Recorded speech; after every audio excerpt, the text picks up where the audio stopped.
ভিডিওটা শেষ পর্যন্ত মন দিয়ে দেখেন। হয়ে গেছে, এখনো উনি সব দায়িত্ব নিজের কাছে রাখবেন? এখনো সংসারের হালটা না ধর।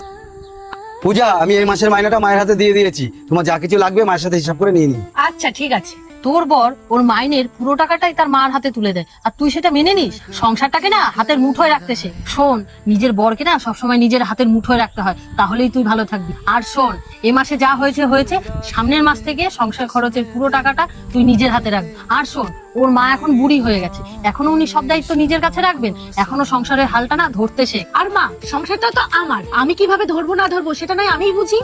আরে চুপ কর তো তুই। তুই সংসারের কি বুঝিস? আমি যেটা বলবো তুই সেটা করবি। আমি ছোট না, আর আমি ছোট হলে তুমি আমার বিয়ে দিতে না। আর শাশুড়ি মা সংসারে টাকা নিয়েছে তাই কি হয়েছে? আর উনি আমার সাথে হিসাব করে সংসারের সব কিছু করে। আর উনি আমাকে নিজের মেয়ের মতন ভালোবাসে, তাতে আমিও খুশি থাকি, উনিও খুশি থাকে। আর তুমি এসে আমার কানে বিষ ঢালছো মা। আর সংসার ভাঙার বুদ্ধি আমাকে দিও না। সংসারে সবাই মিলেমিশে থাকলেও সংসারে সুখ হয়। আর উনি তো গুরুজন, উনি যদি সংসারের দায়িত্বটা রাখে তাতে অসুবিধাটা কোথায় মা? আর তুমিও তো আমাদের বাড়ির সংসারের সব দায়িত্ব নিয়েছো, বৌদিকে তো কিছুই করতে দাও না মা। পরের মেয়েটাকেও নিজের মেয়ে ভাবতে শেখো, আর আমার সংসারে এসে বিষ ঢেলো না। আর আমি খুব সুখে আছি, তুমি এখন আসতে পারো। এখন তো শাশুড়িকে খুব মিষ্টি মনে হচ্ছে না, আমাকে তেতো মনে হচ্ছে না? একদিন বুঝবি, দেখবি মাই ঠিক বলেছিল।